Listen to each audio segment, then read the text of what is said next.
ਅੰਮ੍ਰਿਤ ਬਾਣੀ ਹਰ ਹਰ ਤੇਰੀ। ਸੁਣ ਸੁਣ ਹੋਏ ਪਰਮ ਗਤ ਮੇਰੀ। ਜਲਨ ਬੁਝੀ ਸੀਤਲ ਹੋਏ ਮਨੁਆ। ਸਤਿਗੁਰ ਕਾ ਦਰਸ਼ਨ ਪਾਏ ਜੀਓ। 253 ਅੰਕ 253 253 पेज। ਧੰਨ ਗੁਰੂ ਸਾਹਿਬ ਸ੍ਰੀ ਗੁਰੂ ਅਰਜਨ ਦੇਵ ਮਹਾਰਾਜ ਦੀ ਪਾਵਨ ਪਵਿੱਤਰ ਰਚਨਾ 52 ਅੱਖਰੀ ਗੋੜੀ ਰਾਗ ਦੀ ਇਹ ਪਾਵਨ ਪਵਿੱਤਰ ਬਾਣੀ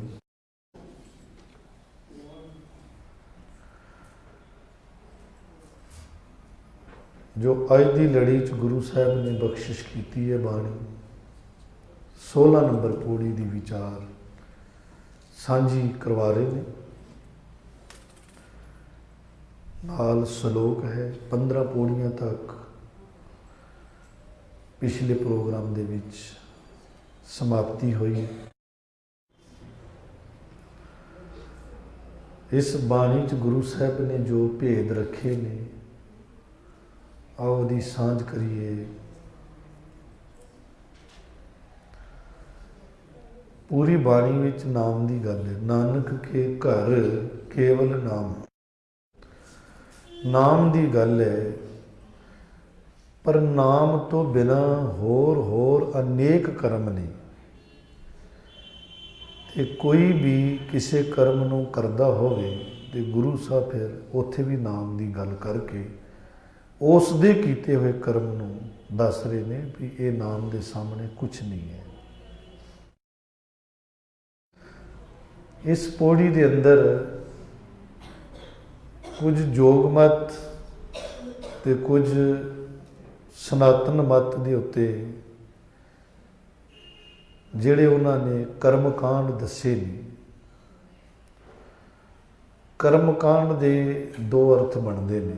ਇੱਕ ਕਰਮ ਕਾਂਡ ਹੁੰਦਾ ਹੈ ਵੀ ਮੈਂ ਕੋਈ ਐਸਾ ਕਰਮ ਕੀਤਾ ਹੈ ਜਿਹਦਾ ਮੈਨੂੰ ਕੋਈ ਲਾਭ ਨਹੀਂ, ਪਰ ਮੈਂ ਕਰਮ ਕਰ ਰਿਹਾ, ਜਿਹਦਾ ਮੈਨੂੰ ਕੋਈ ਲਾਭ ਨਹੀਂ ਹੈ। ਜਿਵੇਂ ਕਿ ਸਰਦੀਆਂ ਸ਼ੁਰੂ ਹੋ ਜਾਂਦੀਆਂ ਨੇ, ਲੋਕੀ ਮਹਾਰਾਜ ਦੇ ਉੱਤੇ ਕੰਬਲ ਵਗੈਰਾ ਪਾਉਂਦੇ ਨੇ, ਗਰਮ ਹੀਟਰ ਵਗੈਰਾ ਵੀ ਲਾਉਂਦੇ ਨੇ ਸੁਖਾਸਨ ਵਾਲੇ ਕਮਰੇ 'ਚ। ਕਿਸੇ ਗ੍ਰੰਥੀ ਸਿੰਘ ਦੇ ਰੂਮ 'ਚ ਹੀਟਰ ਲੱਗੇ ਚਾਹੇ ਨਾ ਲੱਗੇ, ਸੇਵਾਦਾਰ ਦੇ ਹੀਟਰ ਲੱਗੇ ਚਾਹੇ ਨਾ ਲੱਗੇ, ਜਿੱਥੇ ਜ਼ਰੂਰਤ ਹੈ ਉੱਥੇ ਬੰਦਾ ਨਹੀਂ ਲਗਾਏਗਾ ਹੀਟਰ। ਪਰ ਗੁਰੂ ਸਾਹਿਬ ਜੋ ਸ਼ਬਦ ਸਰੂਪ ਨੇ, ਸ਼ਬਦ ਸਰੂਪ ਨੂੰ ਵੀ ਬੰਦੇ ਨੇ ਪੰਜ ਭੌਤਿਕ ਸਰੀਰ ਵਾਂਗੂ ਮੰਨ ਲਿਆ। ਜਿਹੜੀਆਂ ਗੱਲਾਂ ਪੰਜ ਭੌਤਿਕ ਸਰੀਰ ਦੇ ਉੱਤੇ ਲਾਗੂ ਹੁੰਦੀਆਂ ਨੇ, ਉਹੀ ਸ਼ਬਦ ਉੱਤੇ ਬੰਦਾ ਲਾਗੂ ਕਰਦਾ। ਇਹਨੂੰ ਕਹਿੰਦੇ ਕਰਮ ਕਾਂਡ। ਜਿਵੇਂ ਕਿ ਪਿੱਪਲ ਨੂੰ ਪਾਣੀ ਦਿਓ ਜੀ, ਚਲੋ ਛੋਟਾ ਪੌਦਾ ਹੋਵੇ ਉਹਨੂੰ ਪਾਣੀ ਦਿੱਤੇ ਕੋਈ ਗੱਲ ਸਮਝ ਵਿੱਚ ਆਉਂਦੀ ਹੈ, ਪਰ ਪੌਦਾ ਵੱਡਾ ਹੋ ਗਿਆ ਫਿਰ ਵੀ ਪਾਣੀ ਦਿਓ, ਜਦ ਕਿ ਉਹ ਆਪ ਹੀ ਪਾਣੀ ਪੀ ਲੈਂਦਾ। ਫਿਰ ਉਹਨੂੰ ਮੱਥਾ ਟੇਕੋ। ਲੋਕੀ ਸੂਰਜ ਨੂੰ ਪਾਣੀ ਦਿੰਦੇ ਨੇ, ਤਾਂ ਇਹਨੂੰ ਕਹਿੰਦੇ ਇਹਦਾ ਕੋਈ ਲਾਭ ਨਹੀਂ ਹੈ, ਬਸ ਇੱਕ ਕਰਮ ਹੈ। ਇਹਨੂੰ ਕਹਿੰਦੇ ਕਰਮ ਕਾਂਡ। ਤੇ ਇੱਕ ਕਰਮ ਕਾਂਡ ਹੋਰ ਹੁੰਦਾ ਹੈ, ਉਹ ਹੁੰਦਾ ਹੈ ਕਿ ਅਸੀਂ ਕੋਈ ਐਸਾ ਕੰਮ ਕੀਤਾ ਜਿਹੜਾ ਸਰੀਰ ਲਈ ਹੈਗਾ ਵੇ, ਪਰ ਉਹਨੂੰ ਅਸੀਂ ਆਤਮਾ ਦਾ ਮੰਨ ਲਿਆ ਕੰਮ, ਉਹਨੂੰ ਮਨ ਦਾ ਕੰਮ ਮੰਨ ਲਿਆ ਜਾਂ ਆਤਮਾ ਦਾ ਮੰਨ ਲਿਆ, ਪਰ ਉਹ ਤੇ ਖਾਲੀ ਸਰੀਰ ਤੱਕ ਸੀਮਤ ਹੈ। ਪਰ ਸਰੀਰ ਦੇ ਕਰਮ ਨੂੰ ਆਤਮਾ ਦਾ ਮੰਨ ਲਿਆ, ਇਹਨੂੰ ਕਹਿੰਦੇ ਕਰਮ ਕਾਂਡ। ਇਸ ਤਰ੍ਹਾਂ ਕਰਮ ਕਾਂਡ ਦੀ ਦੋ ਤਰੀਕੇ ਨਾਲ ਵਿਆਖਿਆ ਹੋ ਸਕਦੀ ਹੈ। ਜਿਹਦਾ ਕੋਈ ਲਾਭ ਨਹੀਂ ਉਹ ਕਰਮ, ਤੇ ਜਿਸ ਦਾ ਸਰੀਰਕ ਲਾਭ ਹੈ, ਆਤਮਿਕ ਕੋਈ ਲਾਭ ਨਹੀਂ, ਸਰੀਰਕ ਲਾਭ ਨੂੰ ਆਤਮਿਕ ਲਾਭ ਮੰਨੀ ਬੈਠਾ ਤੇ ਉਹ ਕਰ ਰਿਹਾ, ਉਹਨੂੰ ਕਹਿੰਦੇ ਇਹ ਕਰਮ ਕਾਂਡ ਕਰ ਰਿਹਾ। तो इस पौड़ी के अंदर ते श्लोक के अंदर यही गल दसी है।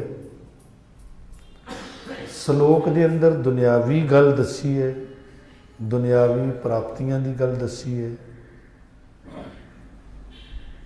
ते पौड़ी के अंदर जिहड़ियां धार्मिक क्रियावां मनियां ने, है नहीं मनियां ने, उन्हां दी गल दसी है।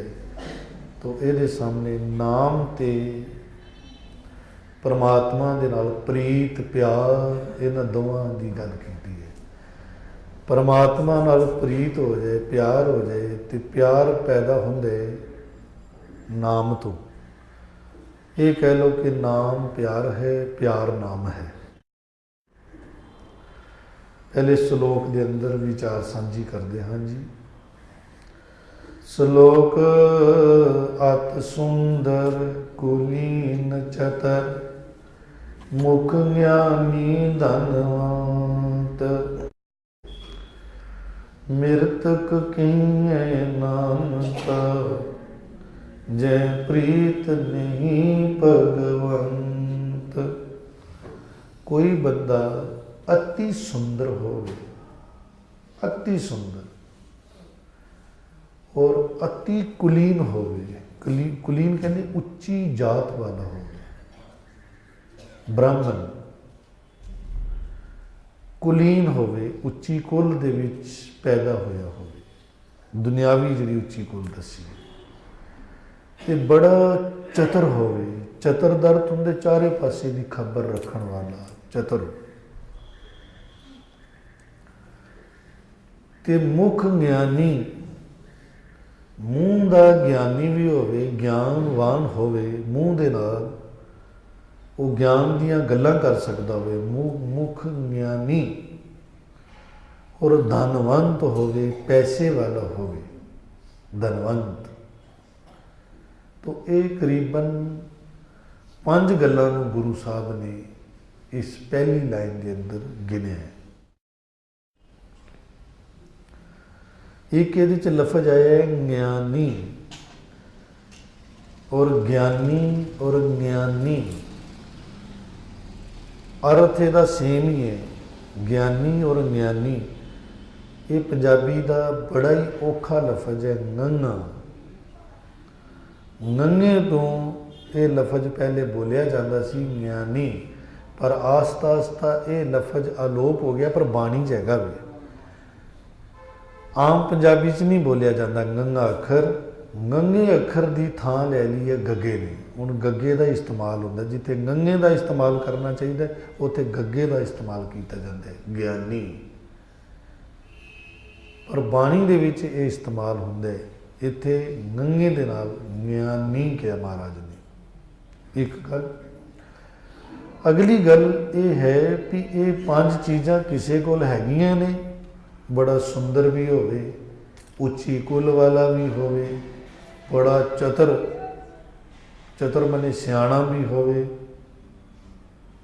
मूँह का ज्ञानी भी होवे, ज्ञानवान, ते धनवंत पैसे वाला भी होवे। ये सारियां गल्लां किसी कोल हैगियां ने। एक धनवंत है, धनवान है, पर सुंदर नहीं है। एक बहुत सुंदर है, बहुत सुंदर है, पर वो धनवान नहीं है, धन वाला नहीं है, धनवंत नहीं है। एक बहुत ज्ञानी है, बहुत ज्ञानवान है, पर धन वाला नहीं है, सुंदर नहीं है। एक बहुत ऊंची कुल वाला है, पर ना वो सुंदर है, ना वो ज्ञानी है। मेरे कहने का भाव एक चीज़ किसी को है तो दूसरी नहीं है। चलो आपां किसी की गल करिए, साडे कोल चीज़ां हैगियां ने 5 चीज़ां। अति सुंदर भी होइए, उच्ची कुल वाले भी होइए, चतुर सियाणे भी होइए, मूँह दे ज्ञानी भी ज्ञानवान भी होइए, और धनवंत धनवान भी होइए। कहा जाता है कि ये 5 चीज़ां रब कट्ठियां किसी नूं नहीं देंदा। रावण नूं रब ने ये 5 चीज़ां दित्तियां सी। रावण अति सुंदर सी, अति सुंदर। ਉਹਦੀ ਸੁੰਦਰਤਾ अनेक लोगों ने बयान की है। दसम ग्रंथ च भी इसकी सुंदरता दसी है भी इन्ना बली इन्ना सुंदर सी उसका चेहरा रावण का कि जिस वेले वो बाहर निकलता सी ते धुप भी शर्मशार होंदी सी, सूरज भी ਉਹਦੇ सामने धीमा पै जाता सी। इतनी उसकी चेहरे की एक चमक सी। तो तुसी देखो ना रावण जो बनाते ने किन्ना बद शक्ला भैड़ा बनाते ने बई ऐसी रावण रावण की मूर्त बनानी बड़ी सौखी, रावण नूं भद्दा गंदा डरोना बनाना बड़ा सौखा, पर जिस तरह का रावण सी उस तरह का उसकी परछाई दे कोल भी जाना मुश्किल है। ਉਹਦੀ परछाई ਨੂੰ भी छूना बड़ा टफ है। घर घर विच रावण जलाया गया तो बंदा सोचता कि मैं सच्ची रावण जलाता है, बड़ा सौखा काम है। इतना सौखा नहीं है रावण नूं हत्थ पाना। खैर गल ये चल रही है कि इतना बदसूरत उन्होंने बनाया जाता है, अति सुंदर सी वो और बड़ी उच्ची कुल वाला सी, ब्राह्मण सी और बड़ा चतुर सियाणा, बड़ी सूझ रखने वाला सी और ज्ञानवान सी, मूँह दा ज्ञानी सी और धनवंत, बड़ा भारी धनवान। कबीर साहब ने लिखा है लंका गढ़ सोने का भया, जिस दी ते लंका ही सोने दी सी। किते सोने की मुंदरी पा ले ना बंदा, उन्होंने उहदा ही हंकार होना शुरू हो जाता है। सोने का प्रभाव देखो, गल दे विच किते चैनी पाई होए ना बड़ी कीमती, तो बड़ा हंकार हो जाता है कि मैं सोना पाया हुआ है। सोना अपना प्रभाव छड्डदा, क्योंकि 8 धातुआं दी मुख धातु है सोना, श्रोमणी धातु, महंगी बड़ी है। तो सोने का घमंड एक निक्की जी मुंदरी पा के हो जाता है, तो जिसका ते लंका ही सोने की सी, ऐना धनवान। तो गुरु साहब इत्थे जिहड़ी गल कह रहे हैं, अगर ये 5 चीज़ां किसी कोल होण, वैसे होंदियां नहीं, पर जे किसी कोल होण, फर्ज करो कि होण जिवें रावण कोल सी। रावण तो पहला भी किसी ने 5 चीज़ां रब ने नहीं दित्तियां, उस तो बाद भी किसी को नहीं दित्तियां। मैं गुरु पीर पैगंबरां की गल नहीं कर रहा, गुरु पीर पैगंबर जिहड़े ने वो पूर्ण होंदे ने, मैं उन्हां दी गल नहीं कर रहा, बंदियां की गल कर रहा। सब कह रहे ने अत सुंदर कुलीन चतर मुख ज्ञानी धनवंत। अगर ये सारा कुछ होवे, मृतक के है नानका जय प्रीत नहीं भगवंत। उस बंदे नूं मृतक कहो, मुर्दा कहो, मरिया हुआ कहो। हे नानका, वो मृतक कहीं है, उन्होंने मुर्दे समान किया जाता है। किसनों? जिस बंदे अंदर रब की प्रीत नहीं, परमात्मा का, जिस दे कोल भगवंत का प्यार नहीं, प्यार तो बिना वो मुर्दा है। कितनी वड्डी गल कही। इत्थे ये नहीं कहा भी ये चीज़ां नहीं होनियां चाहिए, ऐ नहीं कहा। नहीं होणगियां तो बंदा कोई जबरदस्ती थोड़ी लै सकता। तो जे किसी को हैगियां ने तो रब ने दित्तियां ने, किसी की सुंदरता थोड़ी कोई खो सकता है, किसी का ज्ञान थोड़ी कोई खो सकता है जी उन्हें दिता है। गुरु साहब ये कह रहे हैं कि ये होवे मुबारक है, पर जे वाहिगुरु का प्यार नहीं, परमात्मा दे नाल उसका संबंध नहीं, वो अंदर प्रीत नहीं, तो समझो भी ये सारा कुछ एक मुर्दे नूं शिंगार किया होया है। अंदरों तो मुर्दा है, अंदर कोई चाव नहीं है, अंदर खुशी नहीं है, तो मुर्दा ही तो है, और की है। प्रभु दे प्यार बगैर वो जीव मुर्दा है। ये सारिया चीज़ां रल के भी उन्होंने जिंदा नहीं कर सकदियां। एक प्रभु का प्यार ही है जिहड़ा मनुख दे अंतशकरण नूं जिंदा रख दे, अंदर नूं मरण नहीं देता। अगे पौड़ी च कहने ने, पौड़ी नन्ना खट शास्त्र होए न्याता, पूरक कुंभक रेचक करमाता। नन्ना अखर कह रहा है भी कोई खट शास्त्र, खट मने होंगे छे शास्त्र मने ने, शाक, न्याय, विशेषिक, मीमांसा, योग, पतंजल, ये 6 शास्त्र ने। अगर कोई 6 शास्त्रां दा गंगा कहते गंगा खट शास्त्रां दा होए ज्ञाता, हो जाए कोई ज्ञानी जिन्हों 6 शास्त्र रटे हुए होने, याद हो, ते पूरक कुंभक रेचक करमाता।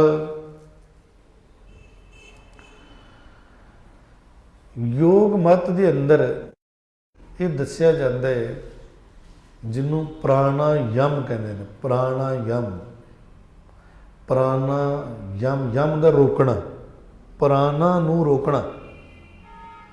तो रोकन का तरीका ये है कि वो श्वासां नूं उपर चढ़ा लेंदे ने। उपर चढ़ाउण नूं कहंदे ने पूरक, ते श्वासां नूं उपर रोक लेना इनू कहंदे ने कुंभक, ते श्वासां नूं थल्ले उतारना इनू कहंदे रेचक। अगर इस तरह कोई कर लेंदा होवे, पूरक कुंभक रेचक करमाता, करमाता माने कर्म कर लेंदा होवे, इस तरह का करमाता होवे, कर्म करने वाला होवे, क्योंकि वो की क्रिया है। प्राणायाम के अंदर ये 3 क्रियावां ने, श्वास चढ़ाने, श्वास रोकने, श्वास उतारने। तो जे कोई ये कर लेंदा होवे, पूरक श्वास चढ़ा ले, कुंभक रोक ले, रेचक उतार ले, इसका कोई करमाता होवे, ये कर्म करन वाला भी होवे, क्योंकि औखा बड़ा काम, ये काम भी कोई कर लेंदा होवे। पहला दस्या 6 शास्त्रां का कोई ज्ञानवान होवे, 6 शास्त्रां की सूझ रखता होवे, उन्होंने याद होण 6 शास्त्र। फिर दसे कि प्राणायाम श्वास चढ़ा लेने, रोक लेने, उतार लेने, ये क्रिया करन दी उहदे कोल जाच होवे, ढंग होवे। ते ज्ञान ध्यान तीरथ इशनानी, हर वेले ज्ञान की गल करता होवे, धर्म चर्चा करता होवे, ज्ञान ते ध्यान समाधि भी लांदा होवे, ध्यान जोड़ के समाधि लांदा होवे। तीर्थ इशनानी, तीर्थां ते जाण वाला, इशनान करने वाला भी होवे, अगर इदां दा बंदा होवे ते। सोम पाक अपरस उद्यानी, कोई सोम पाक होवे, पाक कहंदे ने पकाउणा, जितों लफज बनिया पाकशाला, हिंदी का लफज है पाकशाला, रोटी पकाने वाली जगह रसोई, पाकशाला। तो पाक हुंदे बनाना, ते सोम स्वयं बनाना। कोई अपनी रोटी आप बनांदा होवे, सोम पाक।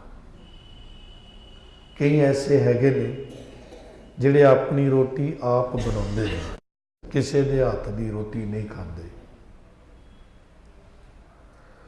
साडे गुरसिखां च भी हैगे ने कई अखंड कीर्तनी जथे दे विच कई इस तरह के पुरुष हैगे ने जिहड़े अपनी रोटी आप बनाउंदे ने। निहंग सिंघां च भी कई ऐसे ने निहंग सिंह जिहड़े अपनी रोटी आप बनाउंदे ने, उन्होंने विवेकी कहते हैं। अखंड कीर्तनी भी उन्होंने विवेकी कहते हैं, जिहड़ा अपनी रोटी आप बनावे और लोहे के भांडे च खाए। इसे तरह नामधारियां च भी कुछ बंदे इस तरह के ने जिहड़े अपनी रोटी आप बनाते हैं। मैं कई साल अपनी रोटी आप बनाई है, मैं किसी के हथों रोटी नहीं सी खाता, क्योंकि मैनू भी बड़ा भरम सी, पर मैं बड़ा औखा, बड़ी औखियाई वेखी मैं जिले शुरू शुरू च इस पासे तुरिया तो मैं अपनी रोटी आप बनाता सी। एक दिन मैनू मेरी भैन मिलन आई, उदों मेरी शादी भी नहीं सी हुई। मेरी भैन मैनू मिलन आई तो उन्हें कहा रोटी मैं बनावांगी। मैं क्या नहीं, मैं अपनी रोटी आपे बनाना। वो मेरे नाल नाराज़ हो गई, कहते इस्त्री दे होंदे पुरुष रोटी बनाएगा, ये किहड़ी गल हुई। मैं कहा मैं नहीं किसी के हाथ की खानी, अगर बनाई तो मैं तेरे हाथ की रोटी नहीं खानी। भैन बेचारी नाराज़ हो गई, मैनू समझ ही नहीं पाई। तो वैसे समझना ही मुश्किल सी मैनू कि मैनू की चाहिए, मेरी की प्रॉब्लम है, कौन समझे। तो मेरी अपनी प्रॉब्लम मैनू खुद ही स्वयं समझनी पई, स्वयं ही समझनी पैंदी है। तो मैं अर्ज कर रहा सी कि मैं अपनी रोटी आप बनाता सी, मैं फिर नहीं रोटी बनाई। मैं उन्होंने कहा भी मैं तेरे हाथ की रोटी नहीं खावांगा, तो मैं रोटी बनाना तो तू खा लै। तो मैं तो खावांगा ही। फिर मैं आप रोटी बनाई, जिन्ने दिन मेरे को रही मैं खुद बनाता रहा, नाश्ता भी। तो मेरा मतलब है ये चीज़ां मैं आप वेखियां ने। फिर जो गुरु ने ज्ञान दिता, फिर समझ आई भी ये भी एक कर्म कांड है, ये भी कोई गल नहीं है। गल कुछ होर है, गल सिर्फ इन्नी है कि जो असी किसी को रोटी खाते हाँ, किसी के हाथ की खाते हाँ, वह टैक्स तो लगता है, ये तो पक्की गल है, टैक्स तो लगता है। तो सानू टैक्स तैयार करना चाहिए। एक तो तरीका है भी वो टैक्स तैयार करना चाहिए। दूसरा तरीका है कि वह मुआवजा दो। जिवें हुण इस्त्री घर वालियां वास्ते रोटी बनाती है, सारे वास्ते, बच्चों वास्ते, तो घर वाला भी तो घर की देख रेख करता है ना, सारा कुछ लिया के घर वाला ही तो देंदा। तो एक ने बाहर का काम संभालिया, एक ने अंदर का काम संभालिया, तो दोवें बराबर चल रहे हैं। हाँ, प्रॉब्लम उत्थे होएगी जिते इस्त्री भी नौकरी करती है, पुरुष भी नौकरी करता है, उत्थे उत्थे फिर समझना पेगा, उत्थे फिर बराबर करना पेगा कुछ, क्योंकि एक डबल काम कर रहे हैं, वो फिर निकल जाएगा, उन्होंने फिर ज़्यादा क्रेडिट मिलेगा। ये हिसाब है, हर कर्म का हिसाब है। तो गल तो ये हैगी है, पर एक बाहर का काम कर रहे, एक अंदर का कर रहे, तो बराबर कर रहे हैं, दोवें रल के चल रहे हैं। मुड़ के रही अगों संतान की गल, संतान प्रति वो फर्ज निभा रहे हैं। हाँ, संतान के उत्ते कर्ज है, इसलिए संतान को भी चाहिए कि उन्होंने माँ बाप ने उन्होंने किया है, तो अगों संतान भी अपने माँ बाप का कहना मन के उन्होंने आखे लग के चले, क्योंकि उन्होंने उन्होंने पालिया है, उन्होंने रहनुमाई चले, उन्होंने खुशी लवे, बल्कि उन्होंने सेवा करे। इदा होंदा मिल के चलना बराबर, नहीं तो फिर कर्जा चढ़ता है। गल ये चल रही है कि सोम पाक स्वयं पका के अपनी रोटी आप खाण वाला होवे कोई, अगर इदा का भी होवे। अपरस हुंदा है जिहड़ा किसी को टच नहीं करता, उन्होंने कोई टच करे तो वो कहता कि मैनू कुछ हो गया, मैं कुछ भ्रष्ट हो गया, इस तरह भी मनते सन। अज भी है कि शुरू तो ही दुनिया इदा चल रही। कहते कोई अपरस भी होवे ते किसी को अपने आले दुआले नहान देंदा होवे, किसी को अपने शरीर के नाल स्पर्श ना होने देंदा होवे, इस तरह का भी अगर कोई होवे अपरस, वो देहानी जंगल च रहने वाला होवे, उद्यान जंगल, उद्यानी जंगली जंगल च रहने वाला। ये हुण किरियावां दसियां ने, 4 किरियावां दसियां ने।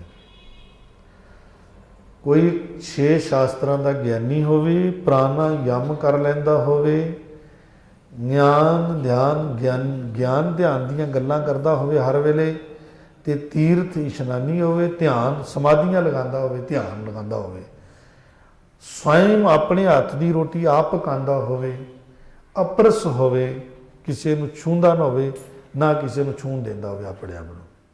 इदां दा भी है, इदां दा भी है। इतों तक कि अगर उन्होंने इस्त्री अपनी इस्त्री भी छू जाए तो उत्थे भी बुरा बनाता, मतलब विआह काहदे लई कराया सी। फिर कहते नहीं नहीं इस्त्री मैनू नहीं छूए, मैं इस्त्री नूं नहीं छूना, इदां दे वे सन्यासी बन गए।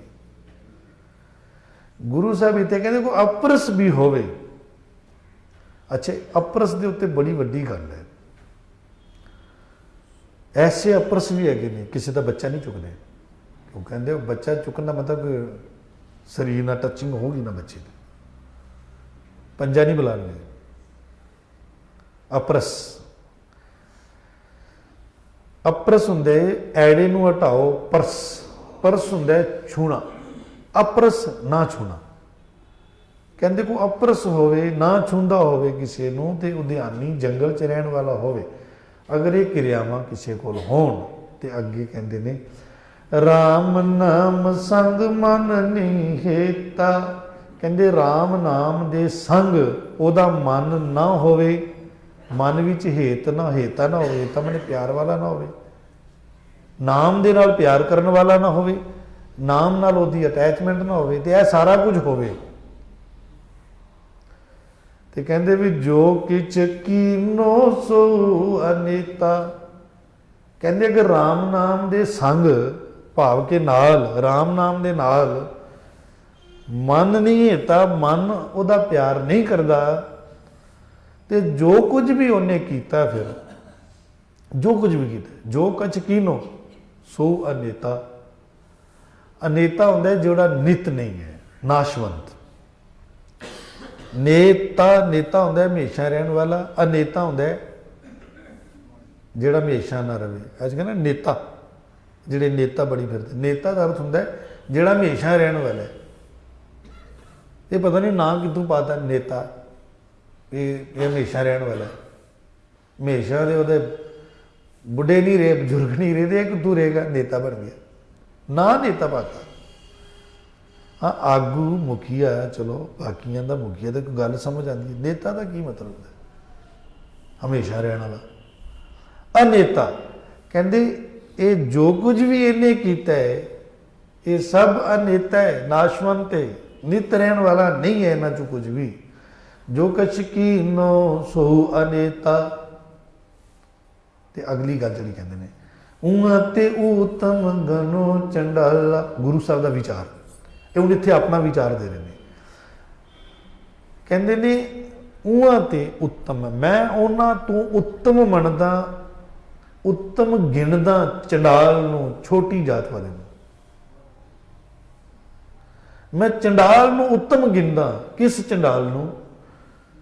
नानक जय मन बसे गोपाला।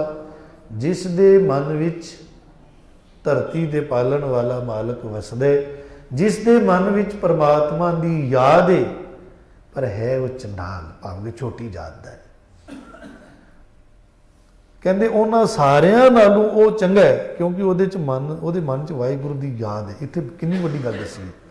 उपर असीं पढ़ के आए हैं, सुंदर होवे, कुलीन होवे, चतुर होवे, ज्ञानी होवे, धनवान होवे, पर वाहिगुरू दी प्रीत बगैर वो मुड़दा है।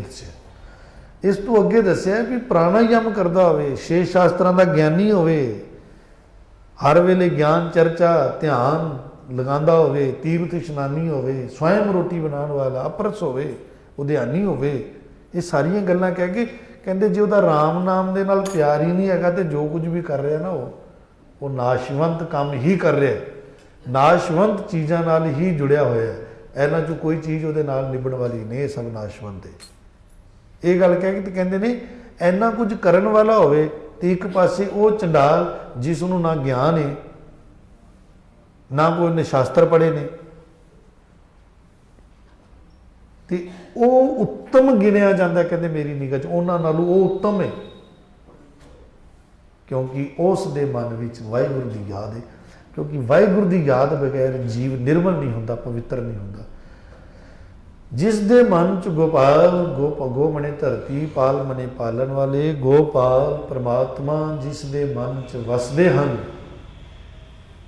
वो चंडाल उत्तम है, वो छोटी जात वाला उत्तम है। रह रस विच एक असीं पंक्ति पढ़दे हां, जिन दिन करके कीती रात, खसम विसारे ते कम जात। कहते जिस वाहिगुरु ने दिन करके रात बनाई, दिन बनाया तो फिर रात भी बनाई, ਤਾਂ जो बंदा काम ती ना लगा रहे। अगर रब रात ना बनाता तो बंदे ने की करना सी, फिर काम ही लगे रहना जी। हर वेले ढोआ ढाई, जिमें वो खोते उत्ते लदे रहते ना भार हर वेले, इन्हें भी वही हाल होना सी इहदा भी, जानवर वाला हर वेले लद्या रहना सी। पर रब ने कहनी आराम भी करे, रात बनाई। कहते जिस रब ने इन्ना ध्यान रखे इहदा भी दिन करके फिर रात बनाई है, जिन दिन करके कीती रात, ऐसे खसम नू मालक नू जिहड़ा भुलदा है विसारदा है, खसम विसारे ते कम जात। कम जात हुंदा कमीनी जात दा बंदा, हो कमीन पुना कर रहा हो, जिहड़ा ऐसे खसम नू अपनी याद विचों भुला रहा है। ते अगे कहंदे खसम विसारे ते कम जात, नानक नावे बाज सनात। कहंदे नाम तो बगैर बाज सनात, बाज हुंदा बिना, नाम तो बाज बिना, नानक नावे बाज, इत्थे रुकना चाहिए। नानक नावे बाज सनात, नाम तो बिना ही नानक, नाम तो बगैर वो सनातिया है, नीच जाति का वो है। उंज जन्म करके किसी को नीच जाति का ना ना कहो, कहते वो ऊच जाति है भी नीच जाति है अगर नाम तो बगैर जी रहे थे। खसम प्रभु की याद तो बगैर जी रहा है तो कमीन है, उपर दसिया कम जात, कम जाती है, कमीन पुना करता है वो। इत्थे ही गया भी वो उत्तम भी चंगा। एक गल होर का फिर समाप्ति। जपजी साहब जी एक पंक्ति है, गिरहां सेती माल धन, गिरहां पहाड़ा जिड्डा, किसी को माल धन होवे पहाड़ा जिड्डा, इन्ना अमीर होवे। गिरहां सेती हुंदा नाल, पहाड़ां दे नाल भाव के बराबर, पहाड़ां दे बराबर जिन्ना माल धन किसी को होवे। गिरहां सेती माल धन, कीड़ी तुल ना होवनी, वो कीड़ी दे बराबर नहीं, उस कीड़ी दे तुल नहीं, वो कीड़ी जिहड़ी के वाहिगुरु नूं नहीं विसारदी। कीड़ी तुल ना होवनी, जे तिस मनु ना विसरे, जिस दे मन च प्रभु नहीं विसरदा। इस तो पहले गल होर कही, समुंद शाह सुल्तान, कहते जिहड़ा समुंद है वो शाह है, नदियां का शाह है ना, सारिया नदियां उहदे च प्रवेश करदी। कहते जो समुंदरा जिस जैसा कोई शाह हो, समुंद शाह सुल्तान, एक हुंदा राजा, एक हुंदा सुल्तान। सुल्तान वो हुंदा है जिस दे अंडर बहुत सारे राज आते हैं, जिवें अमेरिका सुल्तान है क्योंकि सारे उहदे अंडर ने, उहदी कमांड च, वो सुल्तान है। साहब कहते ने जिवें समुंद शाह है, सारिया नदियां का सुल्तान है, श्रोमणी है। नदियां निकलदियां भी उहदे चों ने ते फिर जांदियां भी उहदे च ही ने। कोई इन्ना धनी होवे कि उस दे विचों ही सारे निकलते होण ते फिर उहदे विच ही सारे आंदे होण, उहदे तो ही बिजनेस लैंदे होण, फिर उस दे राही ही सारा चलदा होवे। इन्ना वड्डा कोई शाह होवे समुद्रा जैसा, समुंद शाह सुल्तान, ते गिरहां सेती मालदान, पहाड़ा जिड्डा मालदान रखता होवे, पर उस कीड़ी दे बराबर नहीं। कीड़ी का मतलब है कि कीड़ी की तरह एक गरीब, जिस दे पल्ले कुछ नहीं पर उहदे कोल वाहिगुरु का नाम है, ते उसकी दोस्ती बहुत वड्डे रब नाल है, परमात्मा नाल है। जे तिस मनो ना विसरे, जिसनों वाहिगुरु नहीं भुलदा, ऐसी कीड़ी, छोटा जिहा जीव पर वाहिगुरु की याद नाल जुड़िया है, वो इन्ना वड्डा है कि वो सुल्तान उहदे सामने नहीं खड़ा हुंदा। हुण उस कीड़ी की गल देखो, वो कीड़ी की कर सकती है, जिसका उस रब नाल संबंध है, वो की कर सकती है, एवें नहीं हैगी। वो कहते निकी कीरी मैं कल रखे, उस निकी जी कीड़ी दे विच अगर किसी की मौत रख देवे, काल रख देवे रब, निकी जी कीड़ी लड़ांदा होंदा ना, कीड़ियां कीड़ियां दे हाथियां की लड़ाई करांदा होंदा ने। गुरु गोबिंद सिंह साहब ने कराई सी ना, हाथी ते संडे की लड़ाई कराई सी इत्थे। बहादुर शाह कहता सी मेरा हाथी, ते गुरु साहब कहते फिर मेरा संडा, आ जा फिर।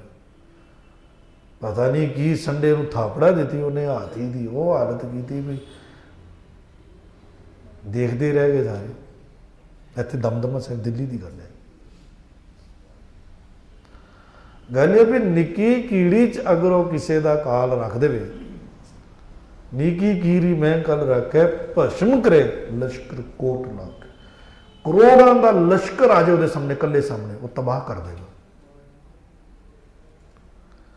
तो गुरु साहब कहते वो बहुत उत्तम है। तो एक गल होर भी है, अगर कोई समुद्रा जैसा शाह हो, पहाड़ों जिड्डा मालदान हो, तो ਉਹਦੇ मन च वाहिगुरु की याद हो, तो ਉਹਦੇ वर्गा फिर कोई भी नहीं, फिर ਉਹਦੇ वर्गा उत्तम भी कोई नहीं।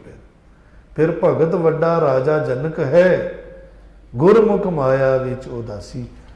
इतने भगत ने सारे, पूजन योग ने, सारिਆਂ ਨੂੰ नमस्कार है। भाई गुरदास जी कहते उत्तम वड्डा भगत राजा जनक है। वड्डा भगत, भगत वड्डा राजा जनक है। क्यों वड्डा है? क्योंकि माया विच उदासी, गुरमुख माया, माया दे विच रहिंदा होया उदास है। वो माया नहीं छड्डदा, पर माया च रहिंदा होया रब नूं नहीं छड्डदा। एडा बैलेंस बनाया उन्हें।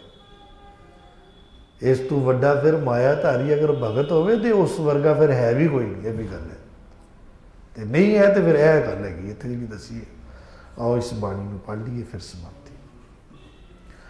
श्लोक अत सुंदर कुलीन चतुर मुख ज्ञानी धनवंत, मृतक कहिए नानका जय प्रीत नहीं भगवंत। पौड़ी गंगा खाट शास्त्र होता, पूरक कुंभ करे चक करमाता। ज्ञान ध्यान तीर्थ इशनानी, सोम पाक अपरस उद्यानी। राम नाम संग मन नियता, जो कश कीनो सो अनिता। हुआ ते उत्तम गनो चंडाला, नानक जय मन बसे गोपाला। वाहिगुरू जी का खालसा, वाहिगुरू जी की फतेह।